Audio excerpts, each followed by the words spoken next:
pa rin po ng karahasan sa demolisyon sa Parañaque. Makakapanayam natin live sa ating studio si Commission on Human Rights Chairman Eta Rosales. Magandang gabi po, Chairperson Rosales. Magandang gabi naman.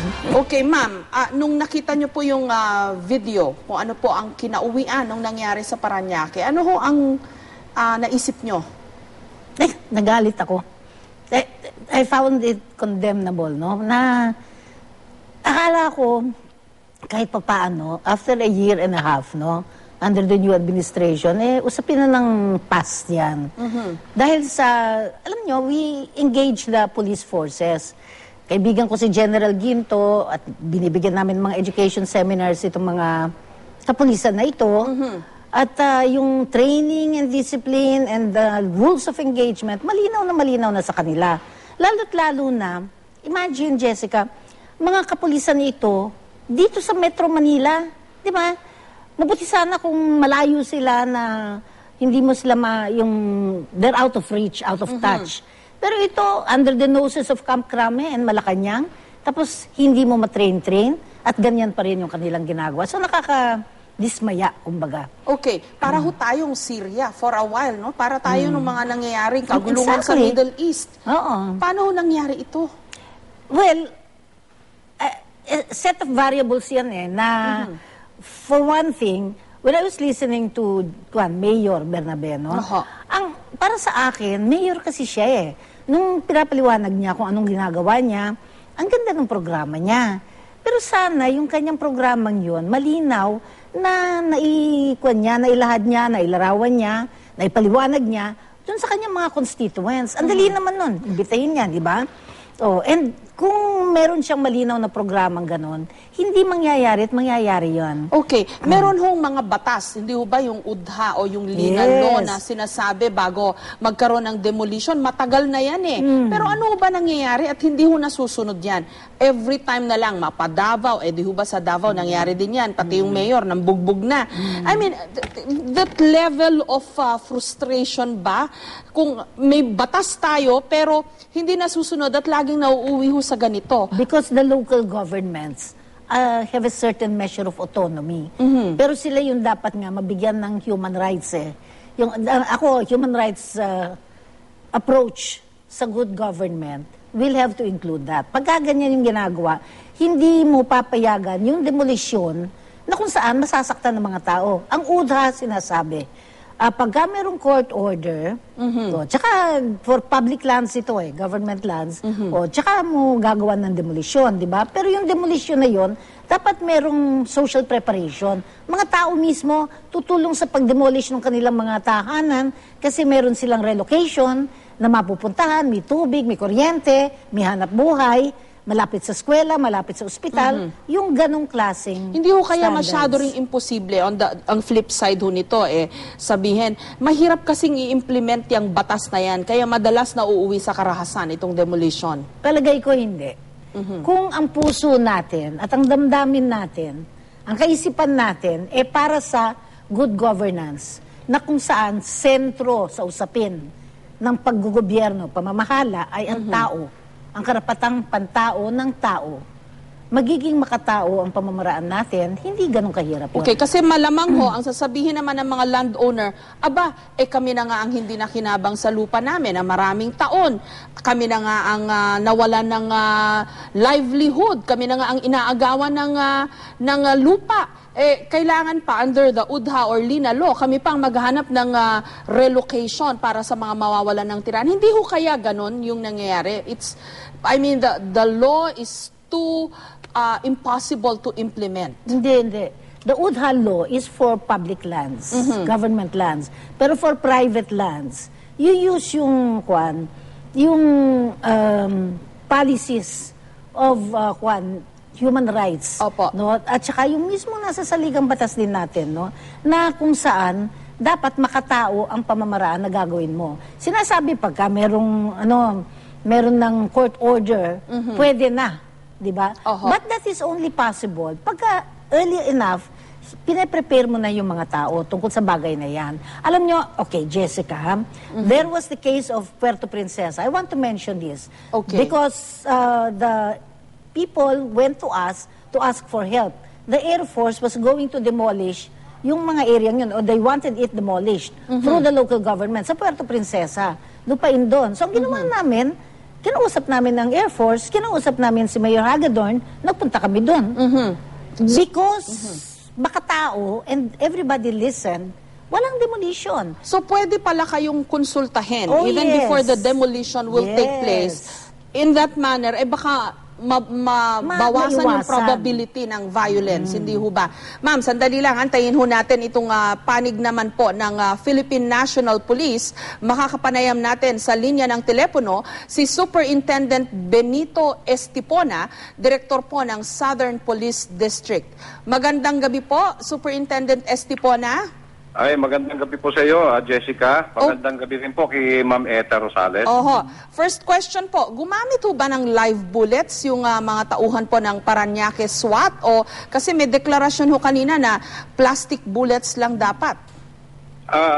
Alam mo, Jessica, ito yung isang bagay na aalamin ng ating investigation team na ating agad-agarang create para nga malaman kung ano talaga ang mga pangyayari kaninang umaga. No, kasama na rito yung nakita natin sa TV footages ng kuha ng GMA7 na mukhang merong kalabisan na doon sa aksyon ng ating ibang mga pulis at ito nga ay ating pinaalam doon sa ating mga investigador. No? Dahil sa video po, Superintendent, pasensya na po kayo, Superintendent, sa video po, parang hindi lang po warning shots yung ginagawa ng mga SWAT. Parang diretso ho yung tutok, hindi ho sa taas eh. Yan nga po ang tinitingnan ng ating mga investigador para alamin talaga kung anong mga pangyayari at agad-agaran po pagkatapos ng resulta po nito, ipapaalam po namin agad sa inyo. At kasalukuyan po nagkakandak na investigation. Actually, kanina po, yung galing ako doon sa Parañaque Police at pinadisarmahan ko na po lahat ng kasapi ng Parañaque SWAT na na-involve kanina dyan sa ating demolition. Ano? Opo. At sila po ay kasalukuyang iniimbestigahan para alamin nga po talaga kung ano talaga ang mga pangyayari kanina. Okay, pero Direktor, isa hong bagay yung firing, isa pang bagay yung pagdampot dun sa mga residente. Dinampot na, huliin na, abay, pinagpapalupa at saka pinagbubugbog pa, meron pang tinadyakan. Yun ho, separate investigation pa yun. Sa saklaw ng investigasyon na sinasagawa, at umasap po kayo na papanagutin natin ang lahat ng mga kapulisan natin na lumabis sa kanilang paghanap sa kanilang tungkulin. Okay. Tanungin ko lang ho kayo yung frustration ni Chairperson Rosales. Sabi niya, katakot-takot na raw, sandamakmak na raw na mga human rights seminar ang ibinibigay sa inyong mga tauhan. Pero bakit kinakailangan ganito pa rin ang ipamalas ng inyong mga tauhan? Totoo po yan, Jessica, and we share the frustration of the chairperson of the Commission on Human Rights. Actually, bago po nag-jump off yung mga CDM contingents tulad ng nangyari kanina, ay sila po ay pinapaalalahanan ng rules of engagement. Kasama na po dyan yung ating paggalang sa mga karapatang pantao. At ito nga po ay malalaman natin kung paano talaga ang nangyari dito sa investigasyon na ating pinapasagawa. Okay. Andito po si Chairperson Rosales. Chairperson, ano ho reaction nyo? Well, tama naman siya because alam ko rin naman na well-meaning ang mga generals natin, ang ating mga senior officers sa kapulisan. Pero matagal na yung panahon eh. No, I think that dapat meron tayong political will. Siguro ang masasabi ko ganito, yung mismong nanakit dun sa mga hinuli nila at inaresto nila, dapat maimbestiga rin. Hindi lamang yung inaresto ang iimbestigahin. Yung mismong nanakit na police forces, dapat maimbestiga rin sapagkat labag ito sa karapatang pantao. Otherwise, hindi ho titigil yan. Talagang Hindi kultura titigil. yan eh. Exactly. Kailangan daanin sa punishment at pananakot. Oo. Para maintindihan nila na yung kanilang dating gawi, hindi pwede at mali. Ang dating gawi ay mali. Katulad nung, remember yung anti-hazing? Oho. Remember, in-expose namin yan. Di ngayon, hopefully, binabago na nila ang kanilang training activities. Okay. Director Estipona, mukhang kultura, hindi ho kaya kultura na ito ng mga pulis? Kailangan sigasigahan so pagka may nadampot, pinagbabatukan at pinagtatadyakan. Hindi naman siguro, Jessica, tulad nga ng nasabi natin kanina, sila naman ay sagana sa mga paalala Opo. tungkol sa paggalang sa karapatan ng tao kahit na ng ating mga taong inaresto. No, palagi po natin yan ipinapaalala sa lahat ng ating kasapi ng Philippine National Police. At ito nga, kaya nga tayo nag-create kaagad ng investigating team para malaman kung sino-sino ba itong mga na-involved na ito at sasampaan natin ang karapatang kaso sa criminal man o sa administratibo. Okay. Para po talagang matuto sila ng kanilang leksyon. Okay, on the other hand po naman, Chairperson Rosales, may mga pulis din hong sugatan. Medyo, ngayon nga lang, nakikita rin natin na mas maraming nasaktan sa camera. Pero paano nga naman po yun? May mga Molotov cocktails din po, pill boxes at sako-sakong mga bato rin, yung armas nung mga residents. Meron pa raw sumpak, meron pa daw pana. Paano ho naman kaya ito? Oo. Unang-una tinatanong ko, paano bang nangyayari yan? Bakit sila may sumpak? Bakit sila may pana? Bakit sila may molotov? Diba? Unang-una, kung sa simulat sa pool pa lamang, siguro nagkaroon na ng dialogue between the mayor at saka yung residents, baka hindi humantong sa ganito. Pero kung sino man itong mga ito, dapat may investigation din. Tapos may sinasabi mga dayo daw, hindi raw tagaron. So, dito the mayor should look into his constituents, no? At saka malaman din niya. At hindi, ang sinasabi ko lang siguro, and I hope the superintendent understands this, kahit mamato itong mga taong ito, hindi ko sinasabing tama yung ginagawa nila, di ba? Pero hindi dapat nating patulan. Dapat, meron tayong paraan because we are agents of the state. No? Ang disiplina, training natin, hindi katulad ng yung mga taong nasa streets, di ba? So yun yung dapat tandaan. Dahil ang kanilang tungkulin kaayusan at kapayapaan at katahimikan. Okay. Yun. Direktor, pagka ho ba kayo, ang pulis binabato ho ng sako-sakong mga bato at Molotov cocktails at pill boxes, ano ho ba nakasulat sa inyong SOP? Ano ho ang matibay o maganda o mabisang panangga dyan sa mga yan? Ating procedures ay talaga pong pinaiiral natin yung maximum tolerance.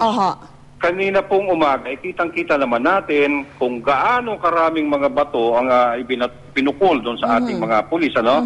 Actually, nangyari yung kaguluhan, ayon sa report ng ating Chief of Police ng Parañaque, ay habang nagkakaroon pa ng panghuling dialogo, yung sheriff at yung mga iba pang may mga kapangyarihan doon sa lugar at yung mga involved na residente, Opo. Allegedly sila talaga inilusob at ito naman ay nakita natin talaga dito sa mga video footages ng GMA7 lalong-lalo na. Ang mga pulis po natin kanina ay mahigit 100 metro ang layo nila doon sa mga nagbarikadang mga residente.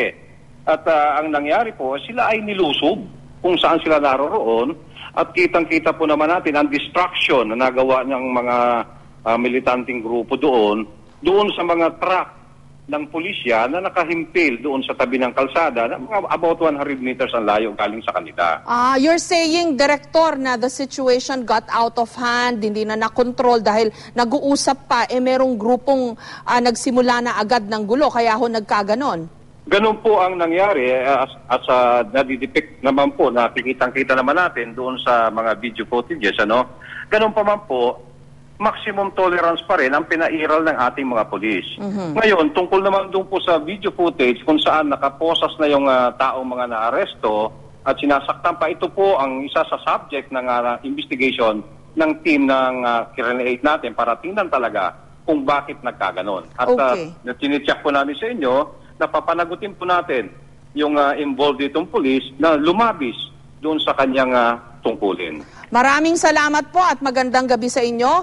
Chief Superintendent Chief Superintendent Benito Estipona, Director po ng Southern Police District. Ma'am, panghuli na lang po. How do we move on from this incident? Bakit kinakailangan tayong magmukhang war zone lagi? Well, in order to transform the war zone into a peace zone, nag-iisip ako na baka magandang magkaroon ng dialogue because that is what we usually do. No? Get everybody around, tapos pakinggan ang bawat isa. No? Including the mayor, hopefully, at saka yung kapulisan, yung mga pulis naman, they always come to us Wala akong problema doon, plus yung mga residents. Tapos pakinggan lahat. So that's what we can offer. A dialogue para magkalinawan, tapos maintindihan din kung ano ba yung mga pamantayan, ano yung standards, at saka guidelines na dapat gumabay dito sa ganitong klase pangyayari. Now, but at the same time, I hope, the superintendent says, nag-investigate sila. I look forward to that, and I look forward to having report. Sana si superintendent will send a report to the CHR tungkol sa developments ng kanilang investigation. Iyas yan. Tapos pagka may administrative measures, napukol yan, napolcom yan, di ba?